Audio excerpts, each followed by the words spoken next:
Hit go.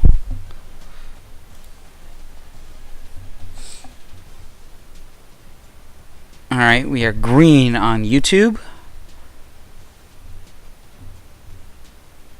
We are green on Twitch. Discord alert is out. We are in chatty. And good evening, ladies and gentlemen. This is Coach Ninja coming to you live from, once again, a doubleheader. Finally, we got through our bye weeks. Doubleheader this week. Number 2, Washington State is about to kick off at Texas A&M, a formidable Texas A&M team that we'll take a look at in just a moment. That is going to be followed up by number 1, Michigan at number 24, Penn State in Happy Valley. I am looking forward to that game and am terrified of that Michigan team. But that's a few hours away at this point, so I'm going to hand this over to Coach Spectre. He's going to give you his breakdown on what he's facing from Texas A&M tonight. Good evening, ladies and gentlemen. So we've got number 2 Washington State coming into College Station, the home of the 12th man, facing off against the Texas A&M Aggies. They began the season ranked number 1 in the country and have since fallen off just a bit with a couple of road SEC losses. Coach Ninja, the coach of Penn State, and myself, Coach Spectre, the coach of Washington State, we've taken a look at the A&M roster and the statistics. We'll tell you that the quarterback is mobile, can run, and will run to the tune of about 400 yards a game. The halfback breaks an awful lot of tackles, averages a high yards per carry, but they don't rely on him. He's only getting about 75 yards a game, but he's got a great yards per carry. So he will break some tackles. We've got to be ready for that. Freshman 77 fullback. Wide receiver core, really kind of a one-man show. Thompson has about 85 yards a game. The other receivers are getting 30 to 20 yards. But they go 4 deep on the 20 yards, so we can expect a few four wide receiver sets. But we do expect plenty of dual halfback sets. The backup halfback has about 500 yards rushing as well. So the offensive line and tight end set not nearly as strong as the other skill positions. Left to right on the offensive line, we're looking at an 80 sophomore who's good at pass blocking just about only. A freshman 76 left guard. And here is where the computer's lack of ability to recruit comes into play.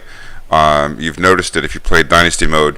They did not do a good job of recruiting a center, and they refused to start a tackle or guard, so therefore they have a 54 center. Now he's injured, but he's probable, so he will play. One of those walk-on situations you encounter every once in a while where a good team, has a particularly poor player in one position. So this is the chink in the armor, the missing scale from Smog's armor that we're going to try to target on the offensive line, a 54 center that we'll be playing. We hope not to re-injure him. We'd like him to stay in the game. A defunct right guard, 77 senior, who we hope to exploit through the 0 and 1 gap on the right side of the line. And then an injured 93. He would have been great.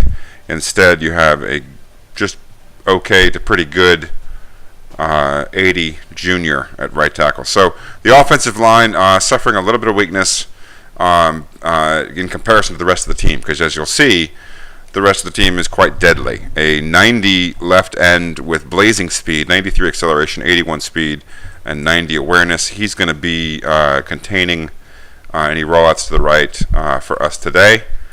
And a strong right end, there's 93, along with a 94 and a 92 D tackle. So the front 4, all across the board, whether they have a 4-man front or a 3-man front. I've played A&M once or twice. I suspect they're a 4-man front, but if they are 4 or 3, either way, the front line, a strength of the team. Linebackers quite solid. An 89 junior with spectacular awareness. 88 awareness for an outside linebacker is particularly good. So he's not going to get fooled on play actions. We have a couple of plays that play action to the right side of the field that we may shy away from a little bit today because of his awareness. and a very solid 87 senior middle linebacker. Those two pair with a spectacular right outside linebacker, a 95. No fooling him, and he's quite athletic. 97 acceleration, 90 speed, 88 agility. He's as fast, maybe if not faster, than a great percentage of defensive backs. Playing right outside linebacker, he's going to be a thorn in our side all day to go with that quick left end. At the cornerbacks, as you see here, a 97, 96, 95 with 95, 99, 97 speed and 99, 98, 99 awareness. It doesn't get much better than that. I think you could cycle through all the teams in the dynasty and have a hard time finding a better trio of cornerbacks. Even our own Washington State Cougars, who specialize in this in the defensive secondary, don't have three corners that are as highly rated as that. However, if we can sort our way through all of that mess, if we can sort our way through the front seven and the three stud cornerbacks, we might, if we can buy enough time, be able to exploit these safeties. There's a 72 sophomore free safety and a 76 sophomore strong safety.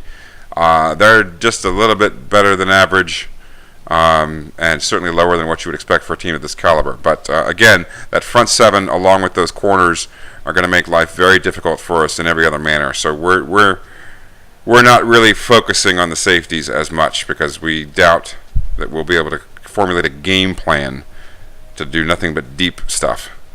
If there's going to be a weakness on the defense, you'd pretty much like it to be there. Special teams good. We expect a heck of a fight. This is a team that went in and upset LSU on the road in Death Valley. That started the season as number one. They clearly, as we just saw, have plenty of good personnel. And as we all know who followed college football, College Station, the home of the 12th man, one of the toughest places in America to play. So this is going to be a real challenge. The Cougars of Washington State, our first trip into the state of Texas, and we're just hoping to come out with a win.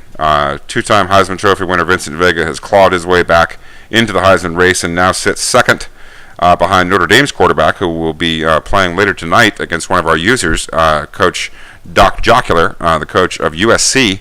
We've got the Notre Dame USC Trojan game in our dynasty, in our league, later tonight. That unfortunately won't be on Twitch, as Coach Jocular lives in a magical place far away from the Twitch stream.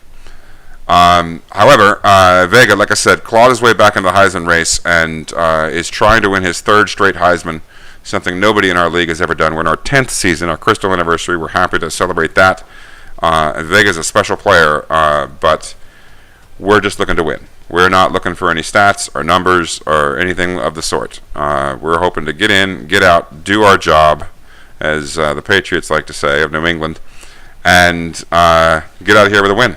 So I'm going to hand the mic over. We've got we've got a special treat, which I'm going to let Coach King announce. But I'll say this is an exciting night tonight. We've got a great doubleheader, as Coach Ninja said earlier.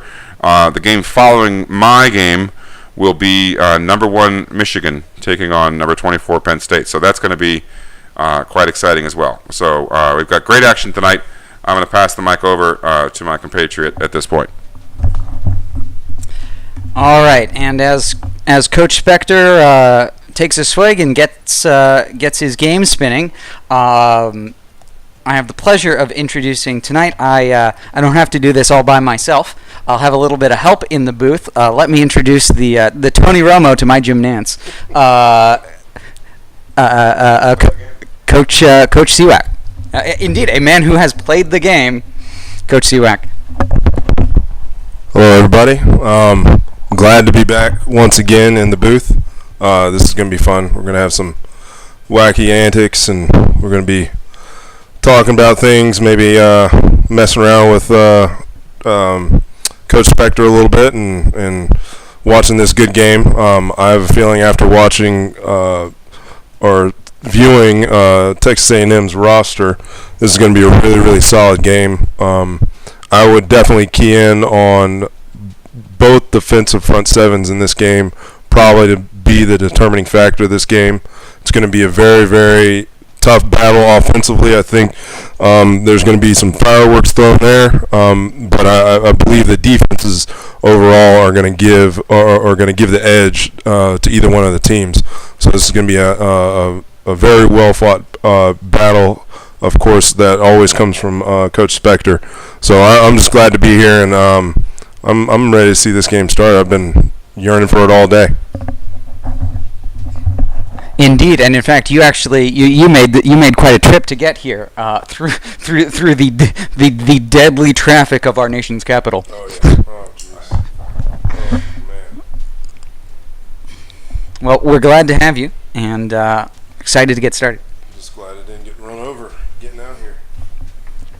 You definitely notice when you're close to DC.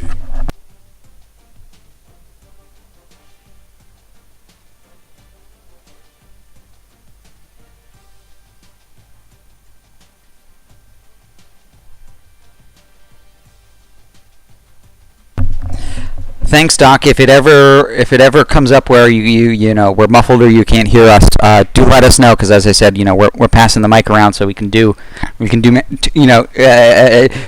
commentators, one mic tonight. But we're excited. We're looking forward to it. It's going to be a fun time.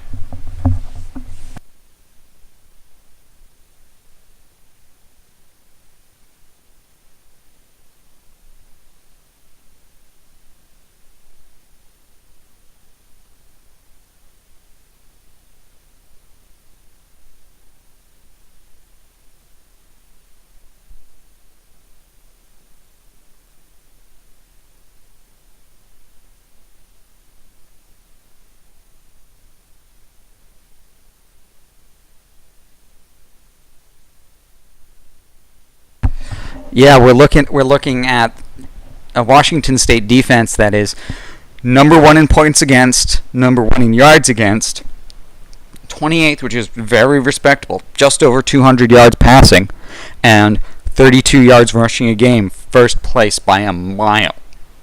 And and that's a really strong defense from Texas A&M that I can say that pass, that rush, that points against, I think a reasonable portion of that is just how many possessions they have in a game, and that just means you're going to give up more points and more yards and so forth. No, Mobile. What we actually did was we start the game with the default sliders as they exist in game year 2013. Is that the first season?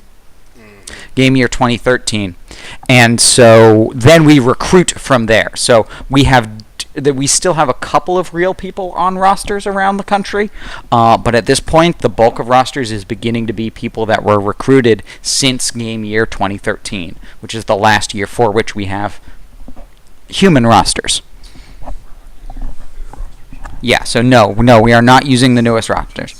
Yeah, we are in our 10th season. It is the 5th season of this current dynasty, on the online version. So we've been recruiting for 5 seasons at this point. We no longer have rosters dictated to us, because recruiting's part of the game. Recruiting's part of the strategy. I really like it. I think it's really important. It's very important to me as a coach that we keep it important and that we do things to respect the fact that people can be good at it and people can work well with it and make it something that's not just as important playing the game, but important.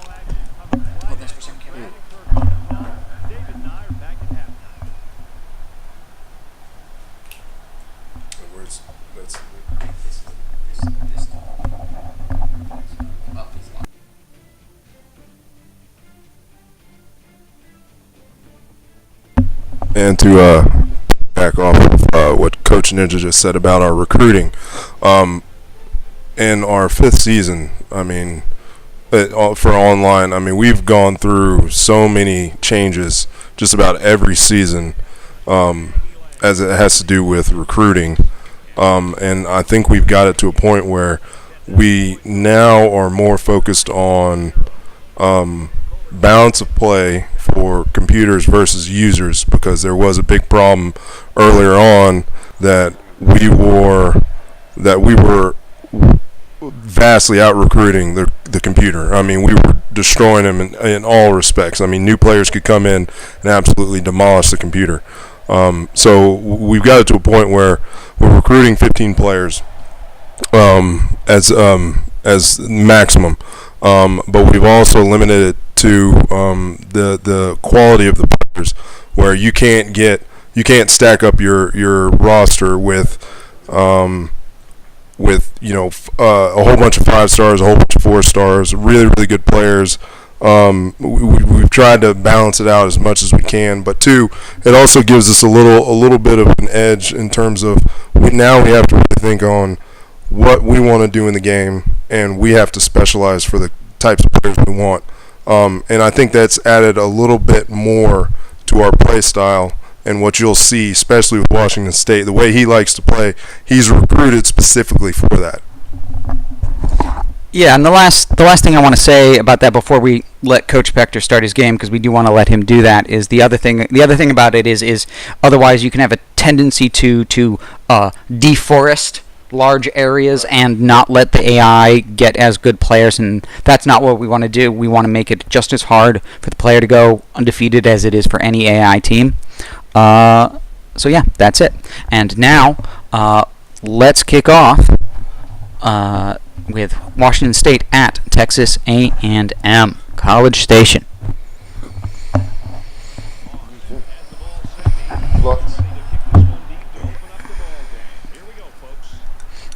Voorhees gets the kickoff, breaks outside, gets tackled out at about the 30-yard line.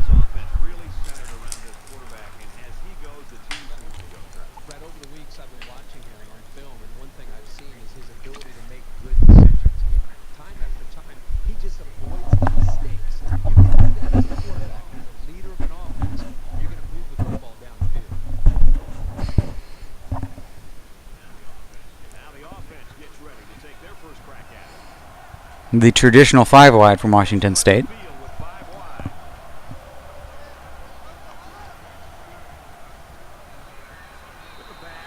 Vincent Vega throws off target, but that is a very traditional opening of the game from Washington State with a 5-wide middle slant.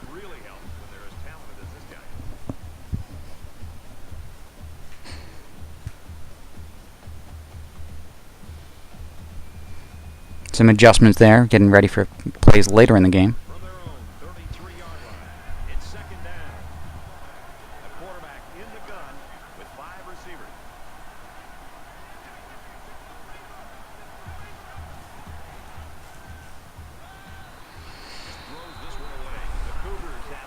Great contain there from the front four of A&M. You saw that block shed on the right-hand side of the offensive line real quick. And they've got the dime package in there to try and deal with this 5-receiver look.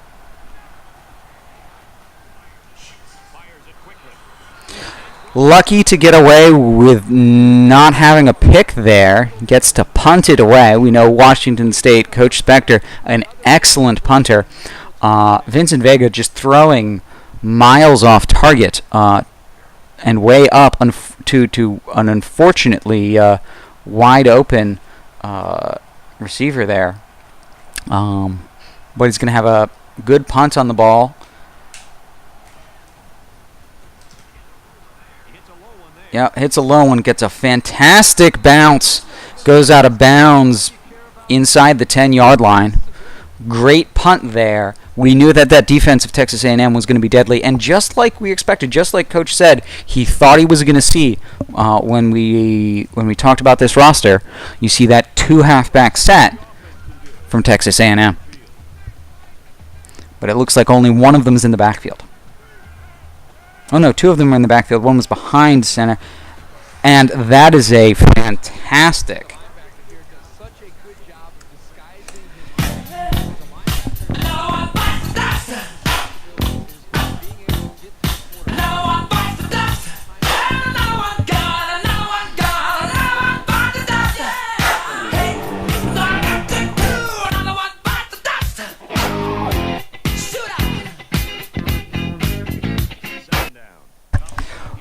real close to a safety there. Jack London coming in aggressive right over that gap.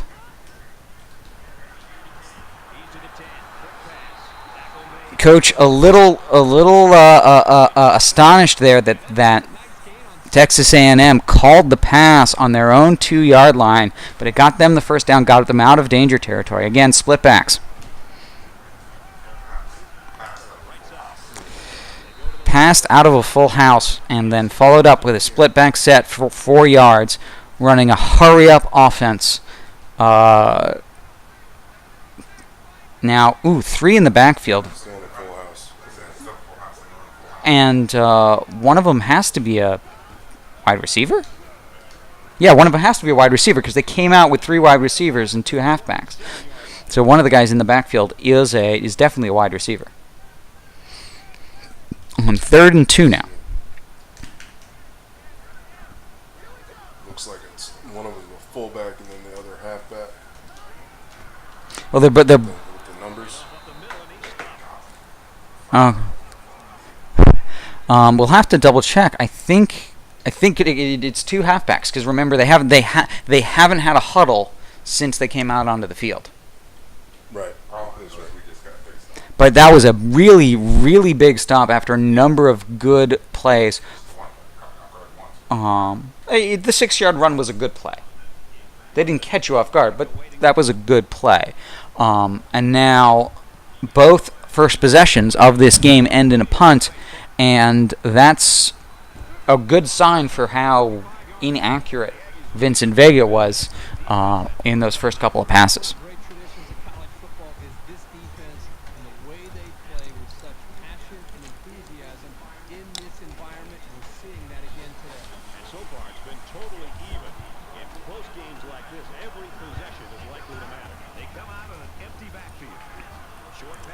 This time, the drag route out of the middle slant is on target. Jason Voorhees spins like the ballerina he is. Yeah, little known fact, actually, during the offseason, Jason Voorhees is a Division I NCAA competitor in both the floor show and the long beam. And part of the reason that he does this, of course, is following in the footsteps of Herschel Walker, and actually his mother, who is a award-winning Russian ballerina.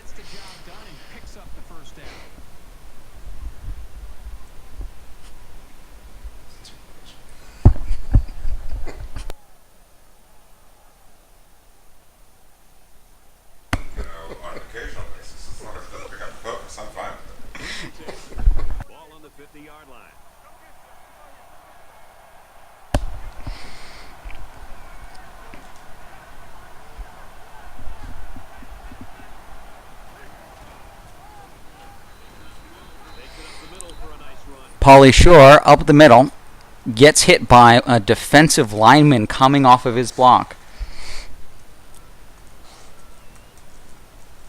But keeps it going.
Hmm?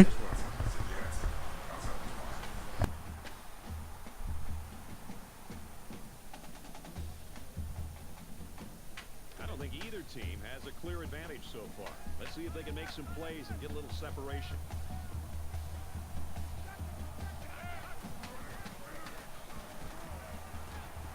Got hit and still completed it. And he's taken down around the 40-yard line. He is such a good target, really anywhere on the field. But they like to get him the ball in short to medium range situations. Washington State will take their first time out of the half.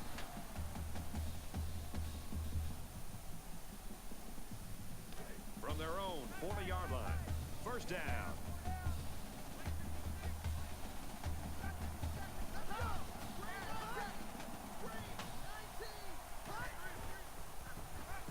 Setting up blockers or running backs. Got it on the screen. Tackle at the 47. That's Marcus Craig. That's their number one halfback, who we have repeatedly seen coming in as a receiver. In addition to sometimes, in the backfield, a lot of motion, a lot of putting him up on the line.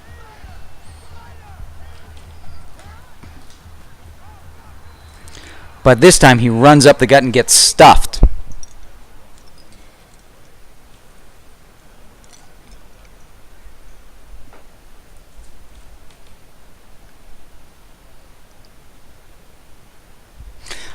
Honestly, a surprising formation there from Texas A&M, keeping the tight end in. Their tight end is very young and very green. And for London, he's now got the quarterback twice. And what's crazy is we're still in the first quarter. If he's hog molly, Seems like by them putting their tight end out there, it's something I used to do when I was playing. I tended to have my tight end out there as more of an in-space blocker, especially if I wanted to run my screens outside, or I'd throw to the receivers to his side. He'd be able to give me some downfield blocking for a little bit extra yards.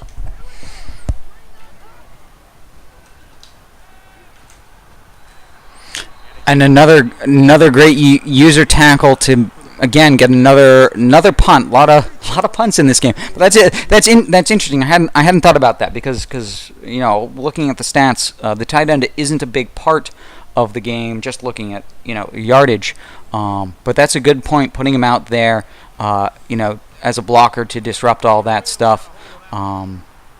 It's a smart play. I'm not that makes a lot of sense, and it allows them to flex that halfback between being in the backfield and up on the line as they so choose.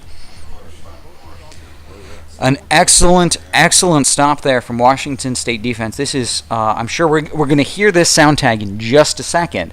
This is a tight defensive battle, 0-0, very close to the end of the first quarter. Suddenly find themselves trailing.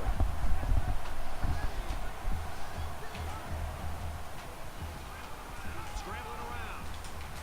Got to make a decision.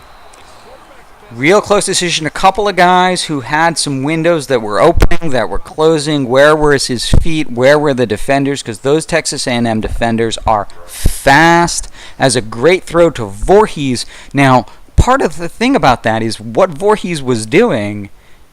There's no route there. His route hits the sideline, and then he ad-libs. It's all about his awareness. It's relying on the player for him to do the same thing every time, so he can expect that time in and time out. He's scrambling. As Blofeld on the slant jumps for it and makes the 20-yard. Great throw by Vincent Vega. He is the man. Vincent Vega, our man in Amsterdam. You love this stuff, don't you? Always love that one. Love some Pulp Fiction. Great movie. Oh, yeah. Look at the big brain on Brad. Oh, man. Which is your wallet? It's the one that says badass motherfucker. From the 39-yard line. First down. Washington State once again across the 50. Time ending on the on the first quarter, and unfortunately, Pauly Shore has a bit of a stutter there as he runs right into the back of his blocker and doesn't slip around him efficiently, slowing him down.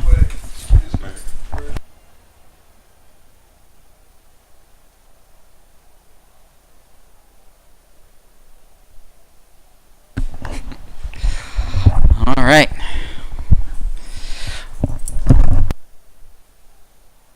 And we welcome you back to the action. You're just about set to start the second quarter. Tonight's doubleheader brought to you by Christmas beer. Christmas beer. It's beer for Christmas. Vincent Vega not able to get the spin move off this time. That's a corner coming in. When he saw that it was a run, he left his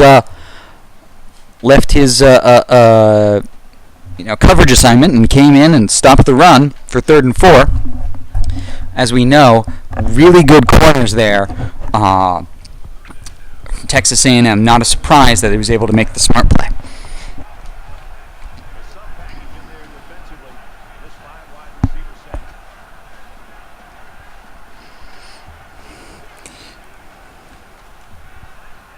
Nice catch on that one. Fantastic, not only reception there from Jason Voorhees, but as you watch this replay, I hope they show it, because the block there on the left is phenomenal. That is Ryan Leaf. He's a younger player. He's got the awareness, and that's a fantastic block from a wide receiver.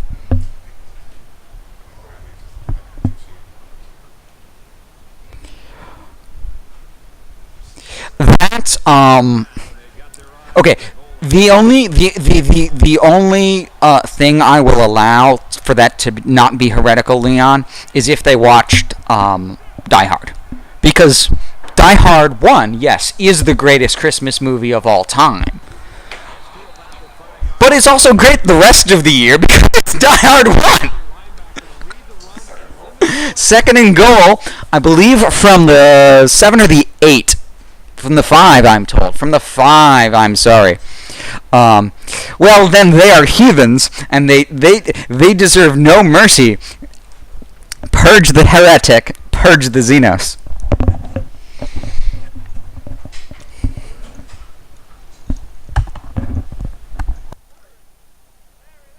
Second down, goal to go. Ball on the 5-yard line. Hold on, after this play.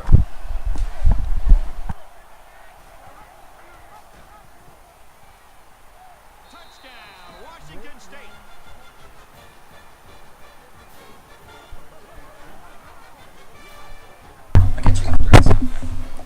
Well, that's a great job. This is tough.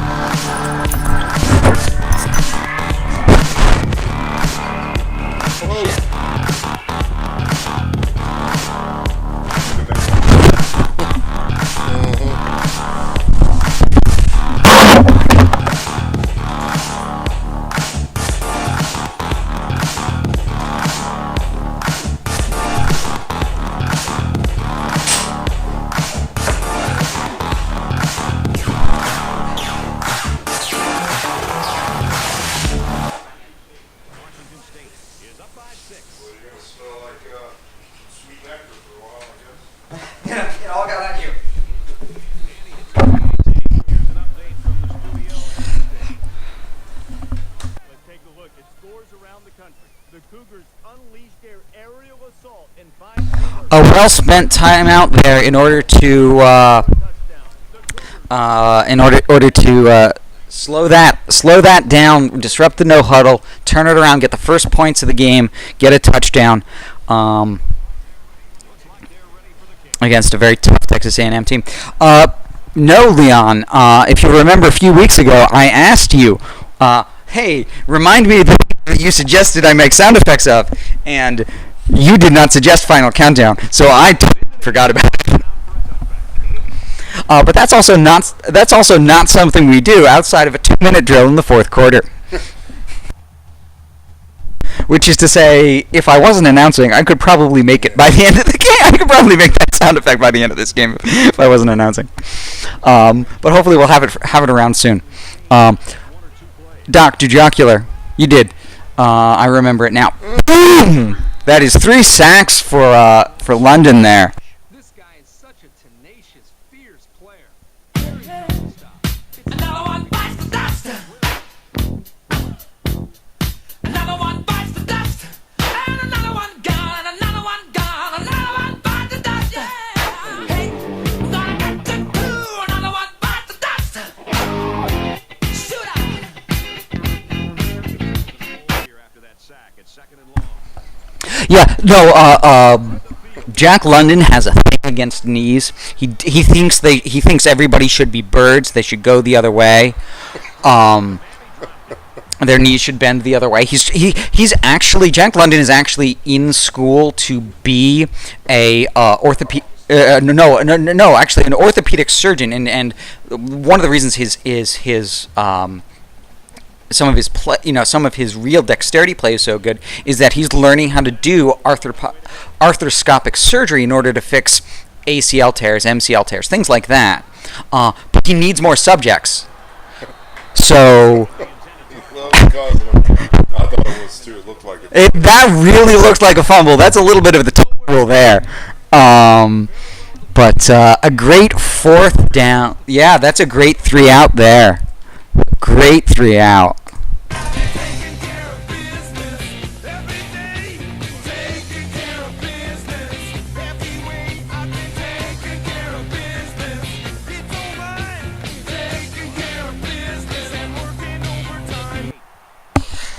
So the offer was made to Coach Spectre for the London sound tag, whether or not he wanted Werewolves of London or London Calling. He chose London Calling. It's not a bad choice. I do love me some Warren Zevon very dearly. We did have a season where there was a clip from Hockey Song as part of it, but that got retired. It wasn't great. He only ever did it live with David Letterman. It was hard to find a good recording. Now, 1st and 10. He scrambled. He chucks it downfield. Ooh, Blofield gets his fingers on it in double coverage. As you saw, Vega doing something Vega doesn't usually do there, and Vega typically, when he scrambles, he's going to scramble laterally, and when he wants to run, he'll run forward. Very rarely do you see Vincent Vega fade even further back than his initial shotgun step back. It definitely it's the speed of the defense that when he wants to pass, he needs to get more distance. And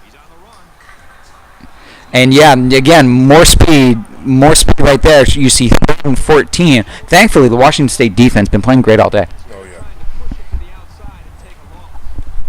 And as we said it before, defense is definitely going to be a factor in this game. As you're watching it real time, I mean, Washington State is putting it to these guys, but the speed of that front 7 is something to be reckoned with.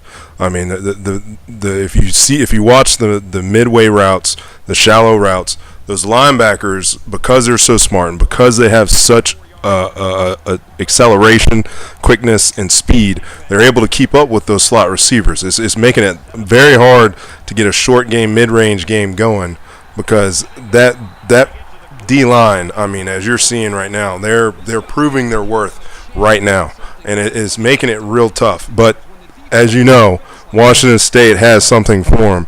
He'll be able to adapt. He'll be able to adjust. He'll be able to get past this defense. But it's going to be a tough battle the whole way through. It's not going to be this team is not a slouch, even though their safeties might be a little bit undermanned. Yeah, and then so now we'll see what Washington State's able to do on this 3rd and 23 punt from 10-yard line-ish is what 20-yard line. So the punt's from the not a great bounce, but it gets out of bounds. 35, definitely an improvement of field position. 35. Yeah, I mean it's a good punt. Good. It's a pretty decent punt. Like punt, you want 40 yards more. That's about right. Yeah. And no return. Yeah, and no return. No return is key. Returning is hard in this game, but no return is always better than to return. Craig in motion. London not quite there. The pass goes to Brendan Landrum for 4 yards.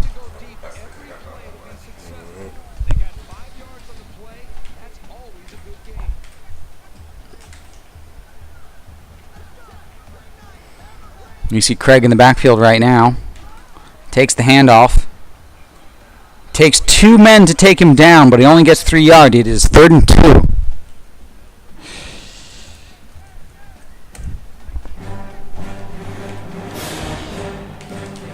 Single back, 4 wide receivers. Coach guesses correctly. User tackle. Guessed correctly, came in with the right player, knew what was Other guys, and then we did the job. knew what was happening. Great prediction there. So now we get another punt, another 3 and out from Texas A&M. Super low scoring game. It's hurry up time. It's 2-minute drill in the second quarter.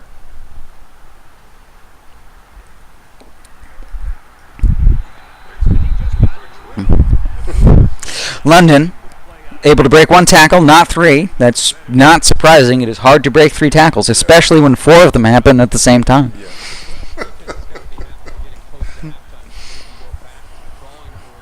The list of high school academic subjects I failed this broadcast.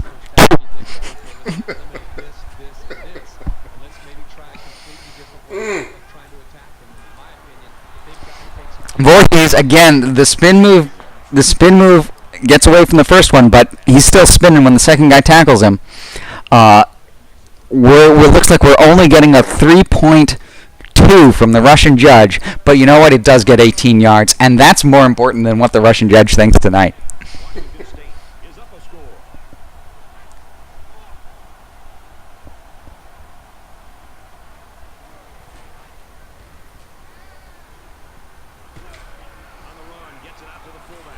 Vega on the run, defenders closing in, goes for the quick dump-off pass to Estrada as opposed to the safe check down as opposed to the 10-yard out, which was open. But he's got 2 more minutes, and if he had tried for the 10-yard pass, who knows? With how close the defenders were, with the way he was on the run, this is Vincent Vega, but this is also Texas A&M.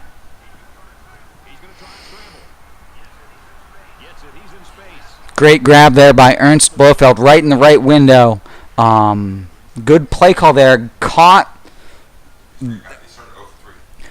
the defense going the wrong way. Stopped through. 8 out of his last 9 for Vincent Vega. Now 8 for 12 after starting 0-3.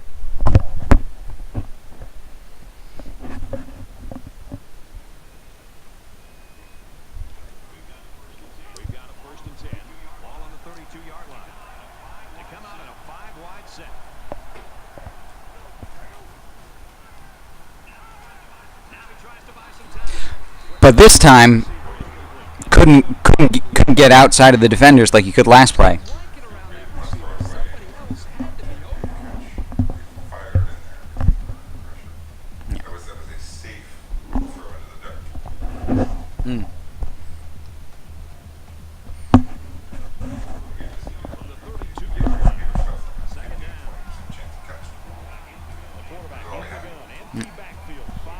Second and 10, minute 28 seconds from the 36-yard line.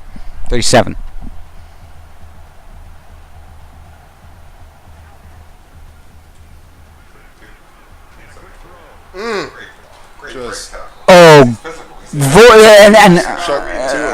Yeah, I mean, let's not kid around. We've watched the Olympics. I've turned on I've turned on NBC at 8 at night during the Olympics, and they're putting on men's gymnastics, and those guys are strong.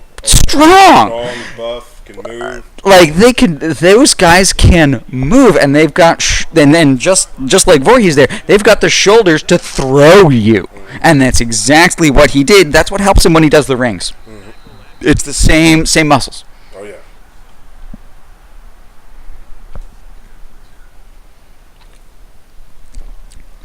Second and 3, 50-yard seconds. Clock is moving. This is the 15-yard line.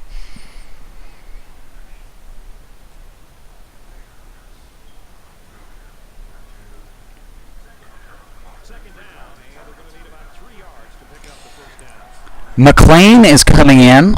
We've got a I formation. This is McLean's bread and butter as the backup. That is great blocking there from the line and from the fullback. Pauly Shore gets 2 yards for 3rd and 1.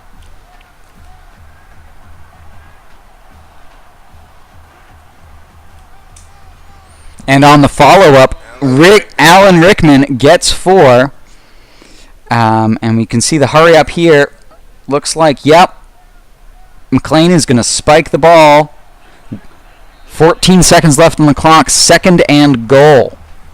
2 timeouts. This is Washington State's chance to go up 2 scores. They can do whatever they want. They can run the ball. They can do whatever. They've got all the time and all the gravy in the world. This will be interesting to see what he does. He got anything he wants to do. He can do. Yeah, and he goes to the 5 wide. He goes to what he likes. Oh, And that is there. elusiveness by Blofeld. Oh, he is a slimy motherfucker. Yeah, No, just no wonder he is the leader of Spectre. Like, he is just an elusive criminal. Anything but Tom. No, Tom is only for Jokes. field goals. I know that now.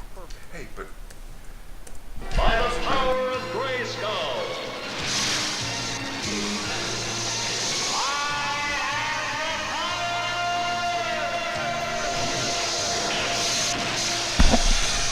It is now a 2-score game. Washington State over Texas A&M by 14 points. 9 seconds left in the second. The most powerful man in the universe. Only 3 others share this secret. And he got all of this one. Great kick. This one's going to be down in the end zone for a touchback.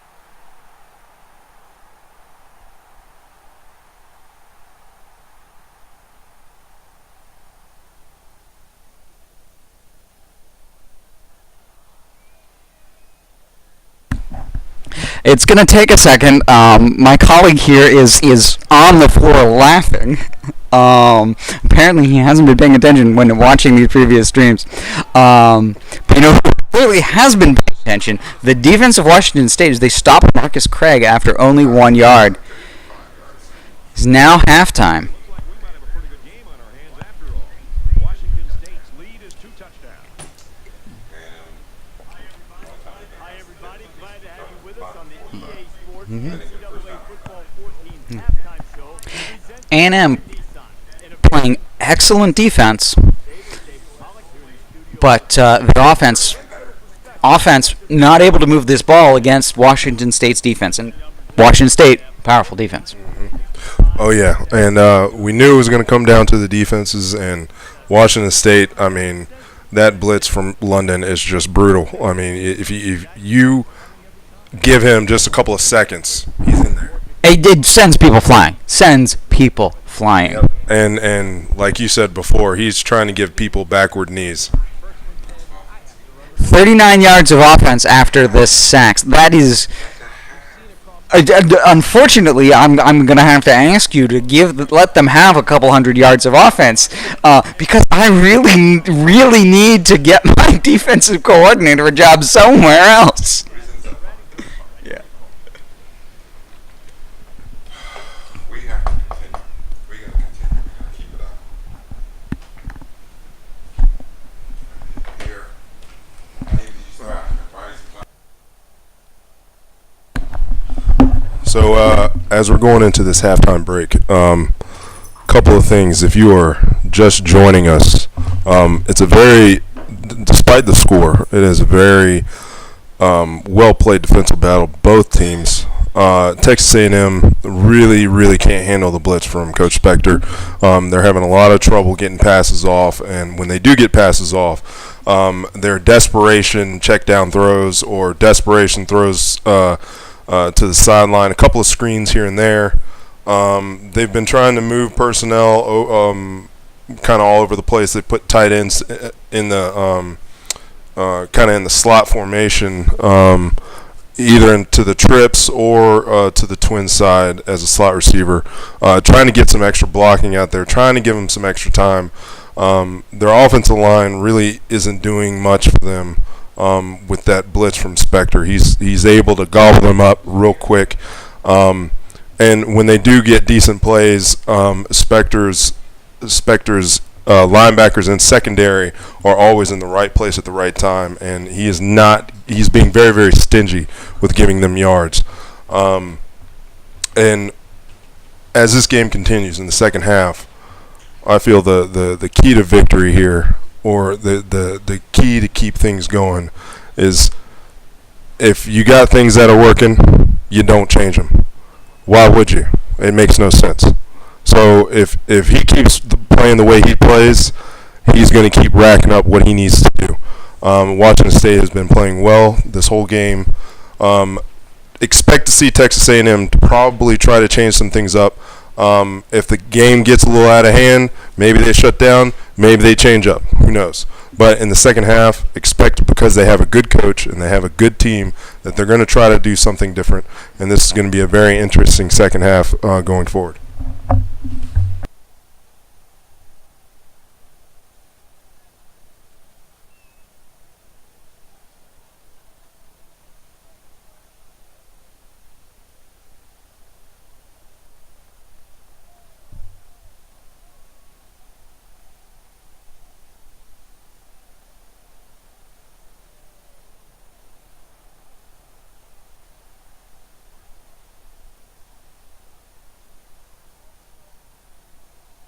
All right, Reese, David, thanks, guys. Just about set to start the third quarter.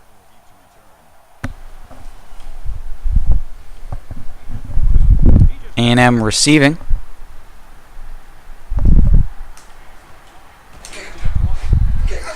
Kicker, tackle. Oh man! Or in the words of Coach Spectre, kicker, tackle, kicker, tackle. Kicker comes in like a heat-seeking missile. Just, oh man! All right, once again, we're seeing 4 wide receivers and 1 halfback out of Texas A&M. They don't have the luxury of wasting drives if they want to get back in the game.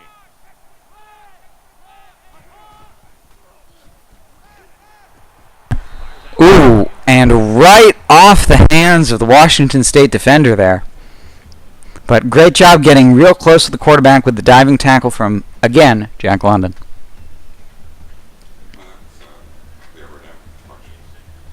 Oh, I had Bardem with the deflection, but London with the rush.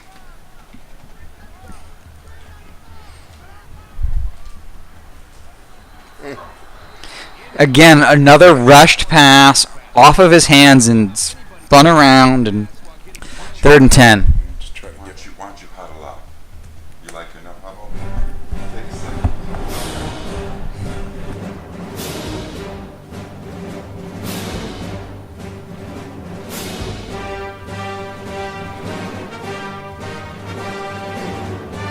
Three-man front from Washington State on 3rd and 10. But A&M hits the out route after their quarterback gets all the time in the world. But Washington State not willing to be kept in a 3-man front against this no-huddle offense. 2 halfbacks, 3 wide receivers now.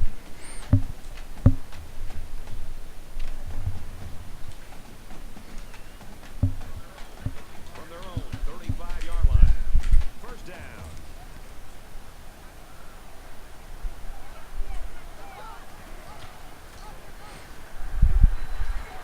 This time Craig gets great blocking, good call, great blocking, gets the first down.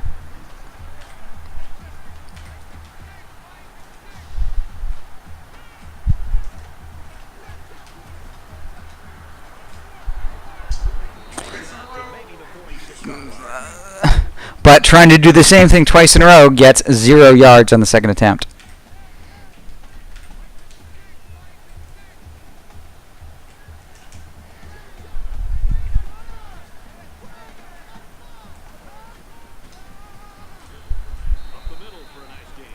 3rd and 6 after that run.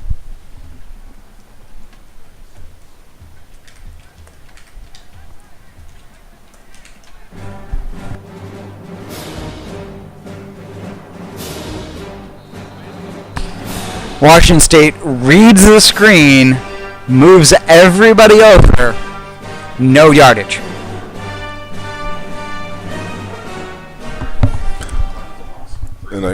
And I gotta say, another good defensive stand from Washington State. The one thing you can't do against a team like this, a defensive team like this, is continue to run no huddle, especially when you have players that aren't nearly as talented. Oh, and a fake. Oh, interception. What a great interception on that fake punt. You cannot fool this defense with that. It's not going to work. It's really not going to work. That's just, I mean, total disrespect on the part of Texas A&M, and they paid for it big because now he is already in the red zone. Now you're giving Coach Spectre a huge chance at just an easy goal. That momentum has completely shifted. They're at 12-man stadium. That doesn't matter right now. The crowd's probably completely silent because that was a bonehead play on their part, and they paid for it big. They had plenty of time. Like, they didn't need to do that. No. I mean, They're frustrated. They're frustrated, yeah. But Washington State, I mean, they've scored on 2 of 5 drives. Yeah. Like, you can manage that. You can do that. There's plenty of time.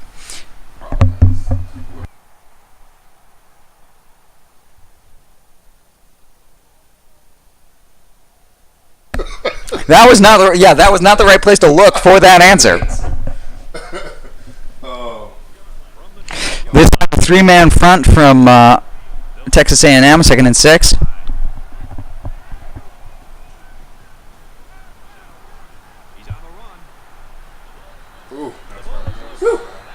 And that is why I scrambled to the sideline, because that fumble out of bounds means they retain possession. 3rd and 5 from the 11.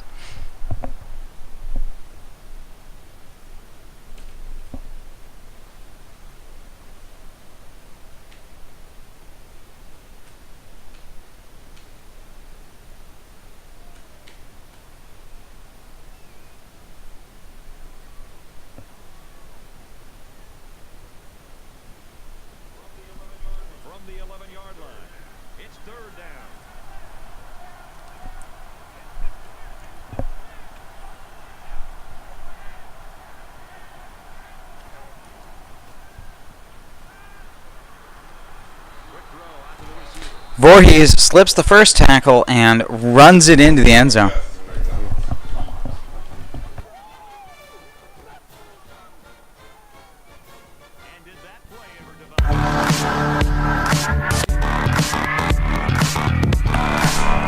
Hey, good work.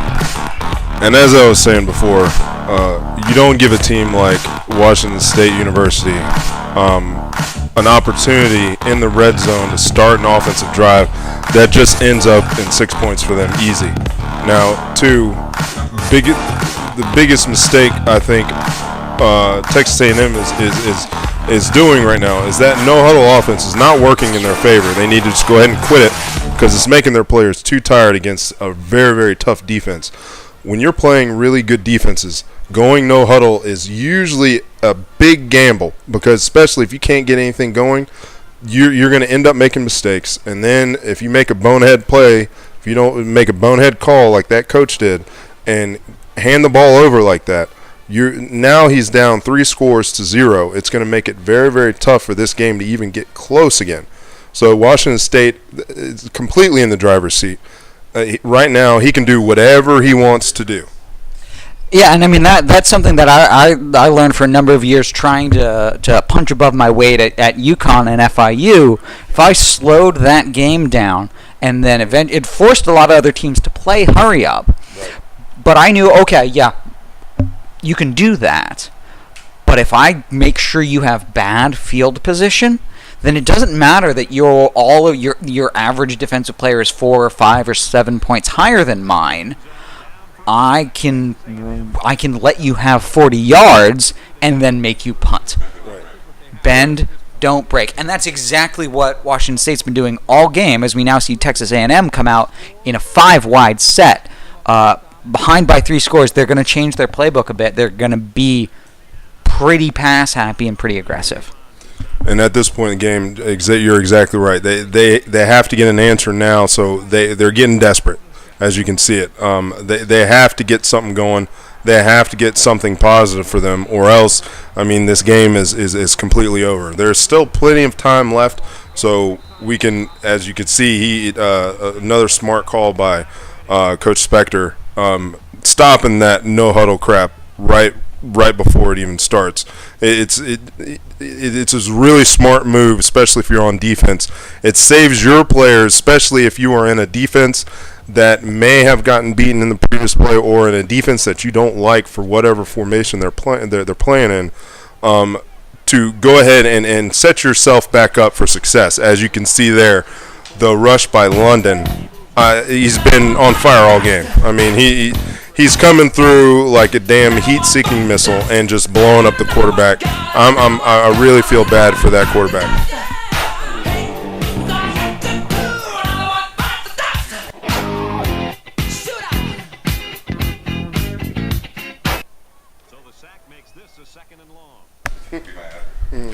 Yeah, coach making the point that, if you can't do anything on first, second, or third down, do not try it on fourth. As we see a fantastic pass there from Texas A&M, they are definitely slinging it far, going doing something else now, throwing over the middle for distance that they weren't doing earlier in this game.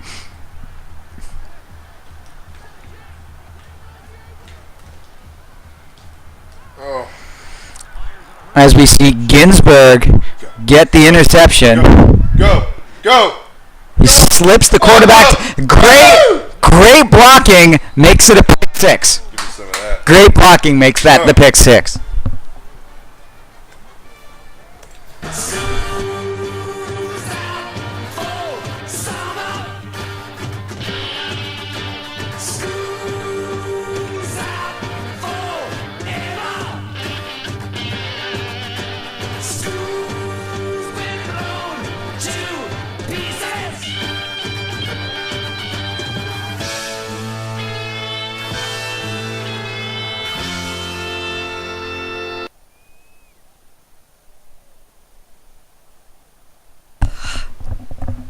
Mr. Jocular, there's a difference between diving to make sure you get the score and diving because you're a goddamn showboating jerk in the face. Coach Spectre, making sure to find the sideline reporter, despite the fact that there's 4 minutes, 10 seconds left in the game, finding the sideline reporter and making sure that everybody understands that, this was always going to be a defensive game, but it's clear that one of these defenses showed up, and the other, half of them showed up. Definitely a powerful defensive performance from Washington State. As you see the stats there, 108 yards, a 3-yard average, 4 sacks, 2 interceptions.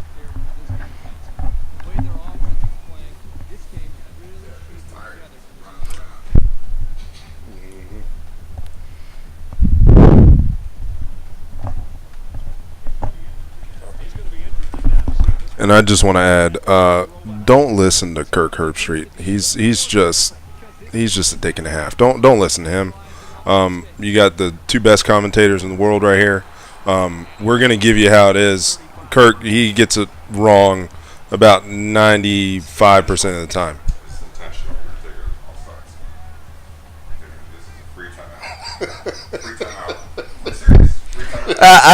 A bizarre call on Washington State. Had to be some sort of signal from the sidelines. Oh man.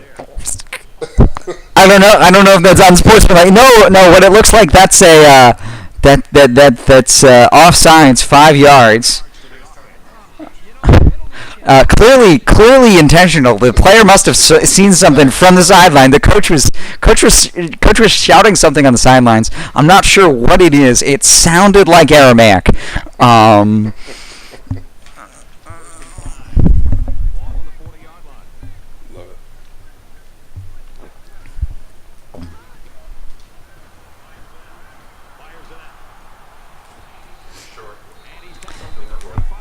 Coach Spectre, a well-known Gnostic, well-respected in the Gnostic academic community. They got 5 yards on the play. That's always a good game.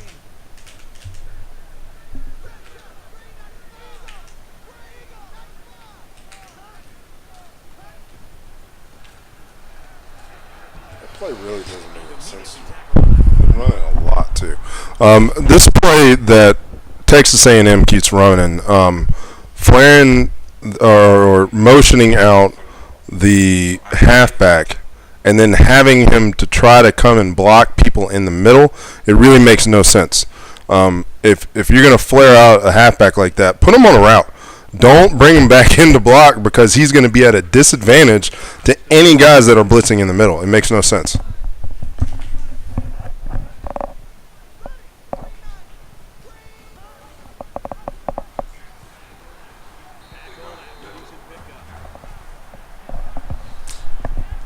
Collins finding the only gap that was there to be found to get that first down.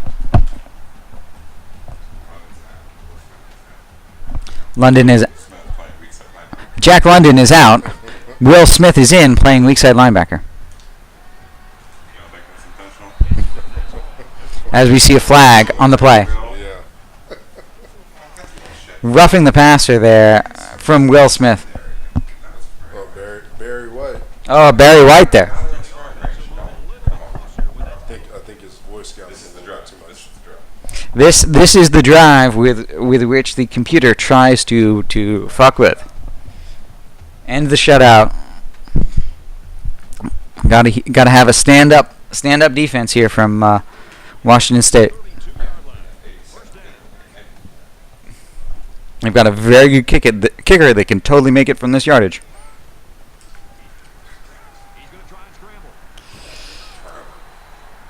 Marcus Holly escapes the rush, gets 14 yards. He's 5 for a negative 2.2 average, but well within field goal range.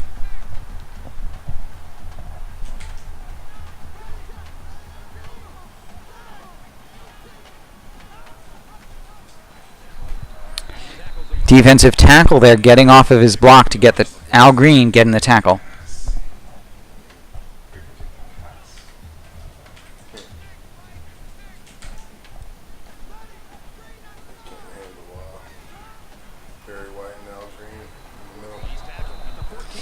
Third down. Third and long.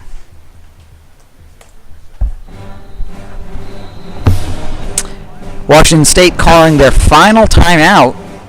2 minutes left to go in the third.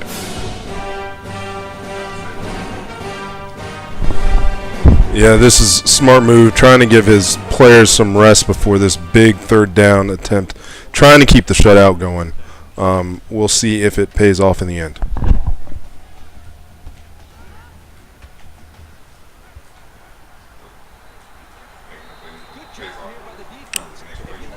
An incompletion there on the sidelines, but looks like they are going to bring out the field goal formation.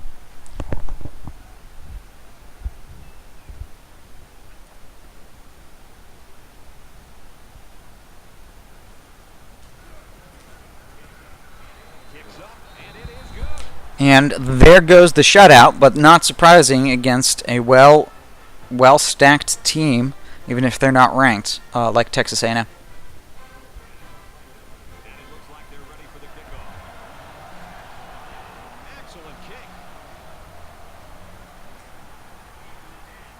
To the 10. He's to the 20. And he's taken down at the 23-yard line. Washington State's offense has just been dominant here in the third quarter, and it's got to be pretty demoralizing for the defense. Yeah, the defense, I mean, they just have to get some kind of stop here to be able to get some confidence and be able to get their own offense in the position of being able to put some points up. But right now, they just cannot stop this high-powered attack.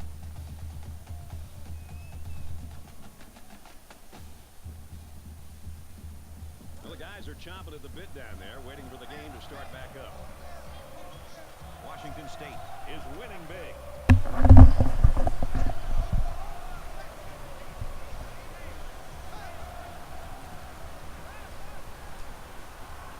And a nice catch there before he stepped out of bounds. Close to the pick there.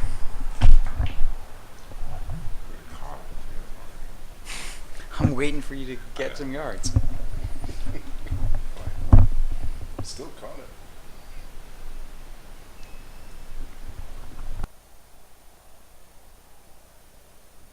It's 1st and 10. Ball on their own 39.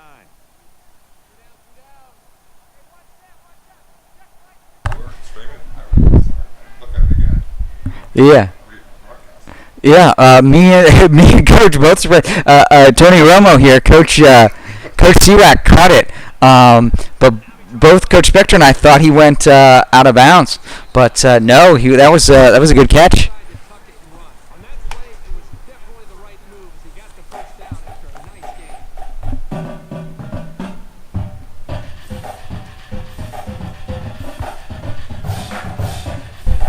I tell you, this brings back bad memories.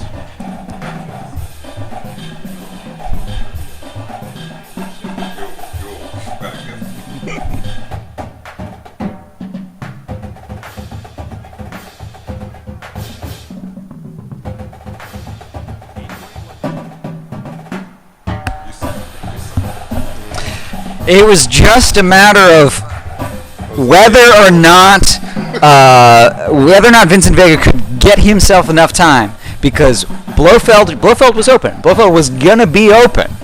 It was just a matter of could Vincent Vega find the time to throw that ball.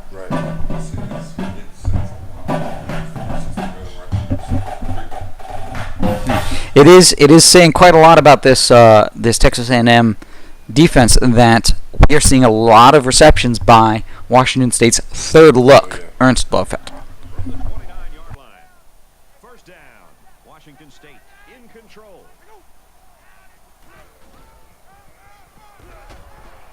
As Pauly Shore runs up the gut and gets stopped for a 2-yard gain.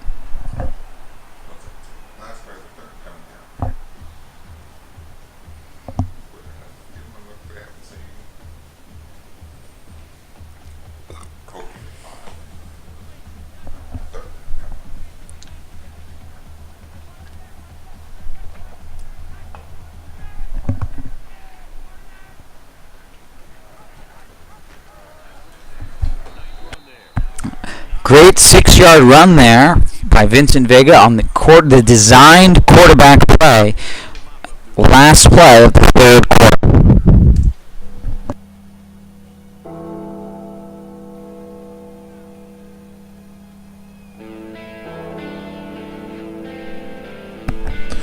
And for those of you who don't know, this is actually the song that plays fourth quarter UNC, because we have the bell tower. It just kind of fits in. It brings back memories for me for playing. Fourth quarter was always big because I always figured the better conditioned team usually wins in the fourth quarter. And as you can see right now, Washington State, I mean, they've already put a hurting on Texas A&M. They look to keep it going in the fourth. Yeah, and I mean, you and I, and actually Coach Spectre as well, we're all big fans of American soccer as well, and that was, for the longest time, the hallmark of the American men's national team was athleticism and endurance. And that's something that's really important in this game as well, and it's one of the things that's killing me this year, because I can't get those endurance perks from the defense. Wow. Just takes time. It takes not having a buggy defensive coordinator. As we now see a perfect play. They weren't looking for that. That was a fantastic call there. Page out of your playbook, and the lines. We never run wide. Vincent Vega, our man in Amsterdam. I know you love the wide stretch read option. We haven't run it in 3 games.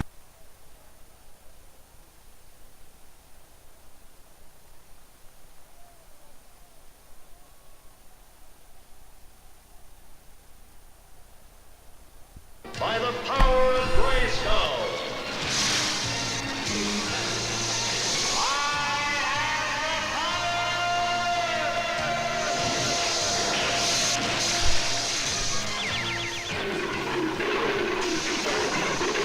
Cringer became the mighty Battle Cat, and I became He-Man. the most powerful man in the universe. Only 3 others share this secret. Everyone's all lined up and ready for the kickoff. Are you kidding me? I forgot. That's fantastic. I I used to play it in entirety the first couple of seasons offline, I think. Theme song. I know exactly who that is. I'm a big fan of Liverpool Football Club, and was actually a big fan and followed Dortmund when Jurgen Klopp was there. So I know exactly who VfL Wolfsburg is. That's awesome, Germany. Yeah. Germany apparently was in their youth program. Yeah.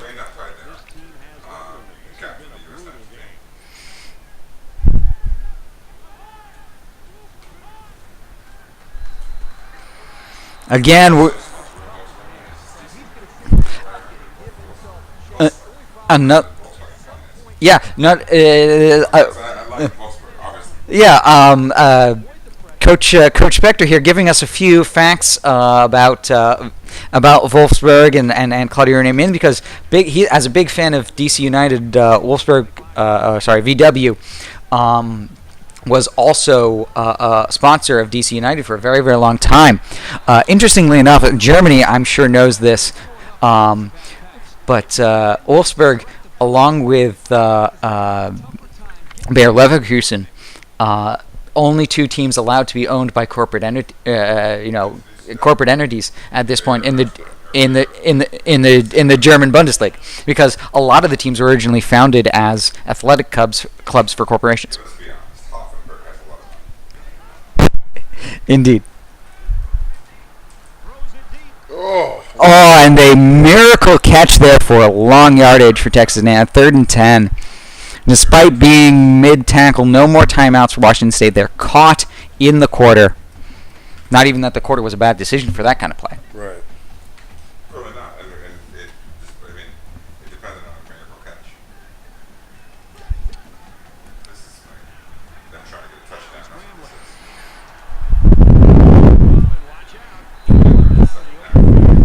they didn't get the first down, but it was still a pretty good run by the quarterback. He made a good decision to take off there. Miracle put it down.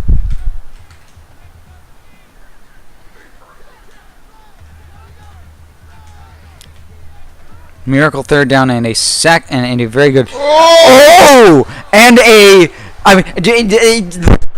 user and a ridiculous, because he doesn't have it there and he's got it on the other side of him.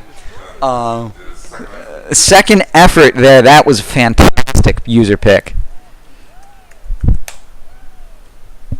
Now this is the one Kerouac made a couple weeks ago.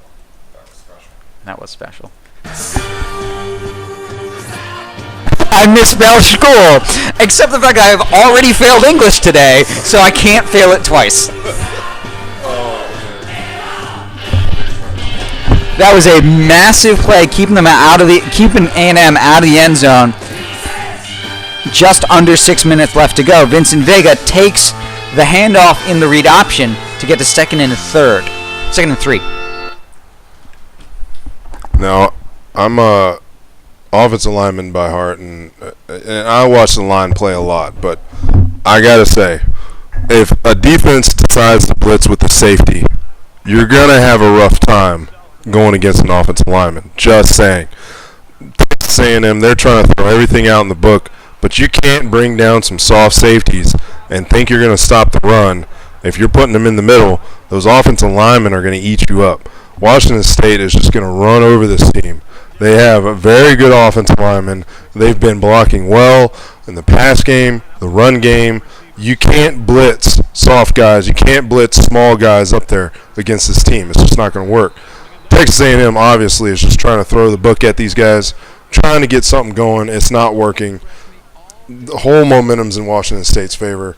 It's been a spectacle to watch. They've been playing very well away from home in Texas, 12th man stadium, shutting this crowd up. It's been an awesome game to watch, and they've only gotten 3 points, where at home, and Texas A&M, they're known for putting up lots of scores, lots of points. I mean, they got a great quarterback, but they're definitely suspect at offensive line, but still, they have just not produced, and Washington State has been taking it to them. They've said, hey, if you can't get it done, we're gonna come at you every play.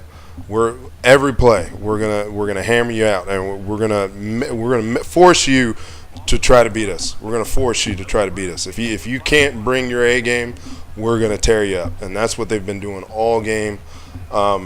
And I'm loving the offense. The offense has always been electric. All season it's been electric.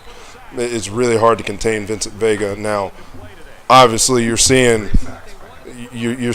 this left defensive end. I mean, with his pure athleticism, he's probably one of the only guys in the whole college arena right now in this dynasty that is able to keep up with Vincent Vega. Vincent Vega, he's got the moves. He can shake. He can bake. He can get out there. He's very elusive. But this defensive end, Texas A&M's got a very, very solid front four. Probably one of the best I've seen in this dynasty, the college football dynasty. They're really good. They're athletic. But that left end in particular, he's got some speed. He can contain Vincent Vega a little bit. He's got these guys into a 4th and 10. Now they have to punt it away. But I say hats down to that front seven. I mean, that front seven's doing everything they can. But it takes a team to win. What a punt. What a punt. Oh, very close. Very close. I mean, if he had an extra yard, that was probably a half-yard punt on their side. I mean, that was close. But, hey, now defense got to go back out to work. Oh, yeah. Would love to make amends for that last pick. The first rule on offense is to take care of the football.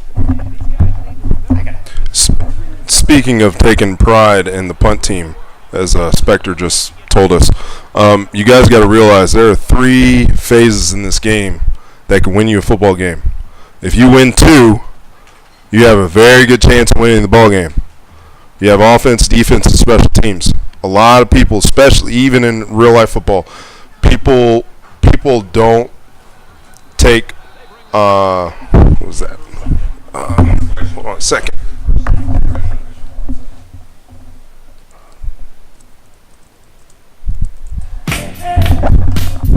Don't take special teams seriously, which boggles my mind. That's a way to get free yards. That's a way to get 3 points. Special teams is a huge part of the game. That's how a lot of tight games are won or lost.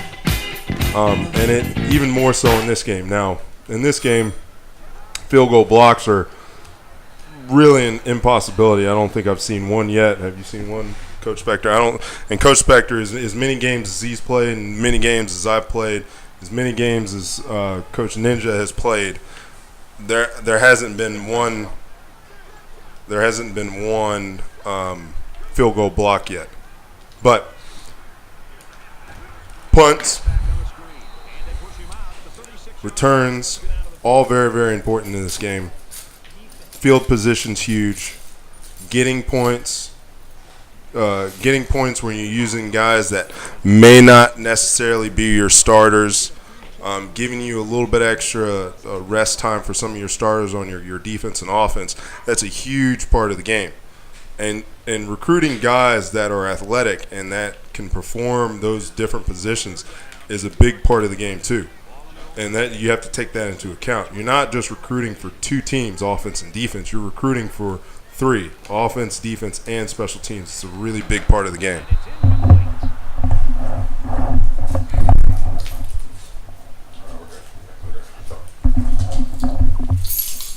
And now as we're seeing great defensive stand by Washington State, we're about to see another punt from Texas A&M. See if we can get a nice return. High punt. London on the return. London a little gassed on that. As you can see, his acceleration wasn't his normal So yeah, it's still a decent return. Now he's on the Spectre's on the 28, his 28, 1st and 10. We're in the dying embers of the game, as I guess some of you soccer fans out there, you like that, hopefully. But yeah, 2:30 left, essentially. Defense has definitely been a key factor in this game. Defense wins championships. For those of you who do not know it, defenses will win you championships all the time, because if they don't score and all you get is 3 points and they get 0, it's game over. You win. Doesn't matter. A win's a win. You know, it doesn't matter how many points you put on the board. If you can manage to prevent the opponent from scoring, it doesn't. All you need to score is once. Vincent Vega on the scramble, decent scramble to his left side. As you can see, even though that right end for Texas A&M is a big boy and he's strong, he's still got some giddy up. He can still get out there. He can still hit. Now, as you can see, we're coming back out. This front four, I mean, they've been playing their butts off all game, but it can't just be 4 guys. It's an 11-man sport, 11-man game. You got to be able to have enough guys to play. As you can see, Texas A&M is not giving up defensively. Their defense has been playing as well as they can. They're trying to keep Texas A&M in the game. I mean, obviously, they're not in it, but the defense has been playing. They've been doing their part as much as they can. But it's something to be said. If the offense can't get anything going, the defense has to be on the field so much. They're going to get tired. Now, they're still playing. Washington State was short on that play. Washington State, I think, is going to make the smart move here and milk the clock. It's 4th and 1, 53 seconds left. Might as well punt it, get this game over with. Take it home to Washington State. Go party. Time to. Why not? Defense had a great game. Offense had a great game too. After first couple of series, once they got their engine going, they were off to the races. They were gone. They were juking, diving, being flowing like water, being elusive. People were falling all the wrong way, trying to tackle people. I mean, it was a spectacle to watch. Really good game on Washington State's part to close this one out away at Texas A&M. But yes, we're going to keep saying it, but the defense, like they've been playing all season, is a very, very good defensive stand.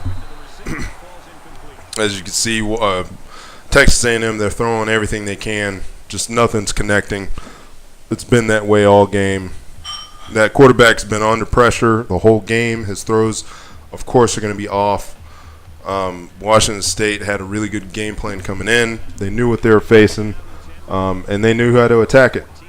And that's what got them this win. The defense preparation and the defensive execution was a very, very solid plan, and it as you can see the result, it worked. 3 points on the road versus Texas A&M away is a feat. Texas A&M Stadium is a very, very hard stadium to play against. Very hard stadium to play against. And as you can see, that halfback's tough, but you know, it's only you can. The only thing you can do, I mean, you got to wind it down. None of the passes are going. Like, you're not going to win this game. You're not going to be able to do anything. So they're kind of fishing at this point, and they're not going to come up with much. So you can probably expect a pretty deep pass of 5 wide here from Texas A&M. Oh, he's going to run with the quarterback. That's a shocker. I mean, why not just kneel it? But hey, you know. And they're going to go no huddle. Here's the computer just kind of, you know, doing their thing. That doesn't really make sense at this point. And they're going to run again with Holly, potentially hurting Holly, but Hey, ran out the clock. Game over. Washington State 35, Texas A&M 3. Very, very good defensive show by Washington State University. Well played game. Coach Spectre, as always, well prepared, well executed game plan. And look at that. Vincent Vega, of course, player of the game. Once he got rolling after that those 0-for-3 start, he was rolling. He was moving. That's all it takes, man. You just got to rev the engine and then roll with it. Don't change what's working and keep going. If they don't want to adjust, you just keep pounding them the way you've been pounding them, and it worked out this game. 2 picks by the defense was huge. I mean, the defense was all over it. The game plan was just ridiculous. Texas A&M had no clue what to do. They obviously didn't make any adjustments at halftime, and it worked out in Washington State's favor. Washington State just took it and ran with it.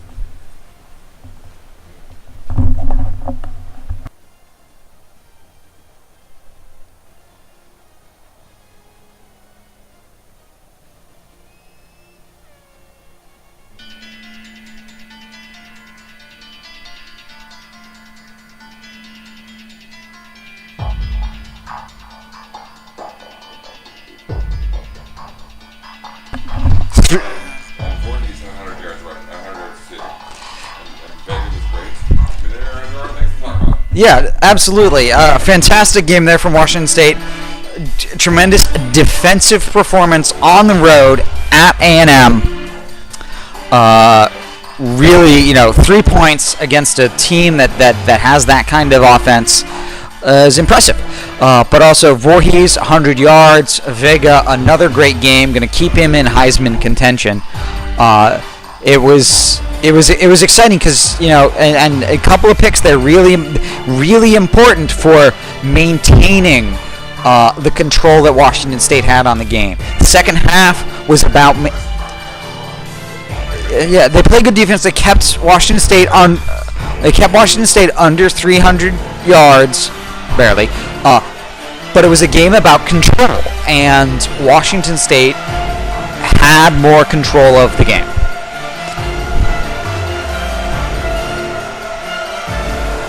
Yeah, great completions.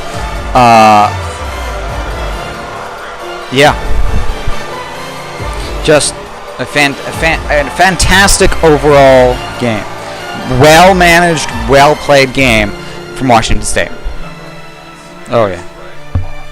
Yeah, absolutely in A&M's head on. All right, so if you'll bear with us for just a minute, we're going to take 5, have ourselves a little halftime as things get pitched. I'm almost set.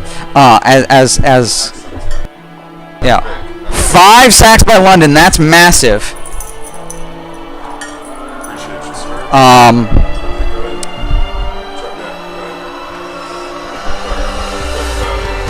So.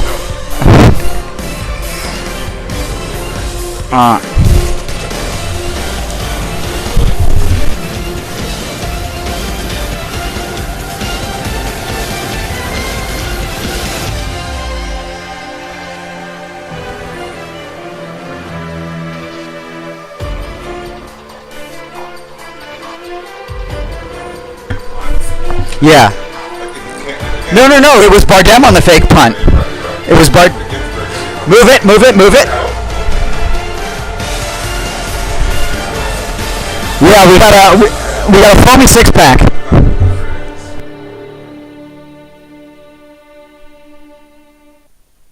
That's the bottom line. The bottom line of this game is everything that they tried to do on offense, there was an answer, and not only did Washington State know what the answer was, they had it ready every time. So bear with us for a moment. We'll change a hard drive out, and we'll move on to the second game of our tremendous, terrifying doubleheader upcoming. I at number 24 Penn State will take on Number one, Michigan, undefeated, Michigan in Happy Valley. Stay tuned.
Sorry about that. Took a little bit longer than expected. Making a little cornbread this evening, so sorry about that. But we are now getting back. We're going to get right in, take a quick look at Michigan, and see how scary they are, and get this game kicked off right now. So as we can see, a very well-statted team, number 1 in the country in turnover differentials with a positive 12. Country undefeated, just wow. No injuries. I can tell you that. I've already looked that up. Quick look at the depth chart before we get kicked off.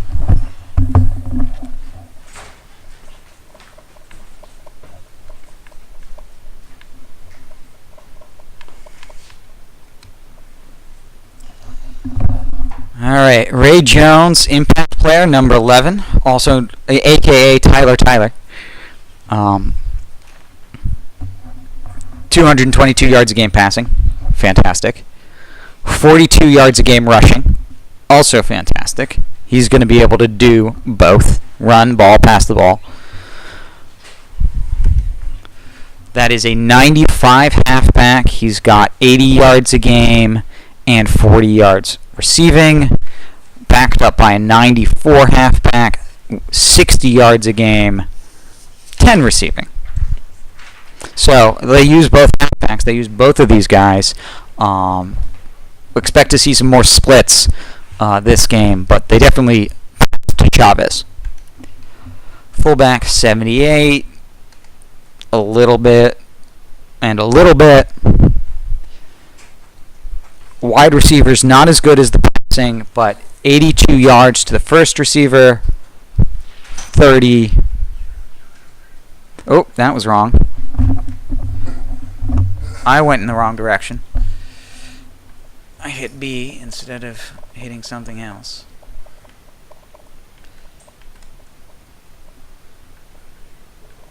Alright. Tight end 91. Oh, he is their number 2 receiver. So it is 60 yards a game for the tight end. That's Jones. He's the number 2 receiver behind Huffman. 60's a lot. Looking at this offensive line, we see 89 left tackle, 93 left guard Vandermeulen, 78 center, 95 right guard, 81 right tackle. That is a beastly offensive line with those 2 90s right in the middle. Looking at the ends, we see a 96 left end, very fast, very high acceleration, 85 right end, impact player, no slouch whatsoever. D tackles 94 All-American in the middle, backed up by an 86 and an 81. That's going to be a great defensive line. And now we look at left outside, All-American 94, fast, good awareness. He's insane. Oh look, a 97, a 93 middle linebacker, 82 speed, 81 awareness. And a 90 right outside linebacker, 91 awareness. These linebackers are great. 196 corner, backed up by an 80, an 88, and 86. Yeah. And so Hackett here, if we'll take a look at his stats, he has 3 of the interceptions for this team. His total, 12 positive, turnovers. They've got an 82 free safety, but a 96 strong safety. He's got another 3 interceptions. Fuck yeah, he will. And he'll be good in coverage too. He's got to be great in coverage. He's a 96. So that is a great team. So we're going to get ready and get started here. I'm going to hand this microphone back to Coach Spectre and Tony Romo, Coach Seawack. Good evening, ladies and gentlemen. Thank you for joining us for the doubleheader on Twitch. Now we have number 1 undefeated Michigan, as Coach Ninja described to you. A formidable battle, a ridiculous roster, and given the sliders that we use, The sliders being the J-Kits slider, J-Kits sliders from Operation Sports, and then some. We even further reduce any advantages the user may have. So the simulation is set up such that user teams have a hard time winning against good computer teams. And to say Michigan is a good computer team is an understatement. They are number one. They are undefeated. They now visit Coach Ninja and his 24th ranked Penn State Nittany Lions. This will be a heavy decider, a dictator in the race of the Big Ten Eastern Division, as these two teams attempt to find a way Indianapolis for the Big Ten championship game and a berth in this year's Rose Bowl. Hey, Coach Spectre said it all right there. And if as we're looking at the numbers, Michigan defense, third in points. You just saw the number one defense in points. This is the number 3 defense in points. So it's going to be a very, very tough challenge for Coach Ninja here. 11th in yards, 15th in pass, and 26th in the rush. This defense is serious. It's going to be a very, very, very tough game. I'm looking forward to it because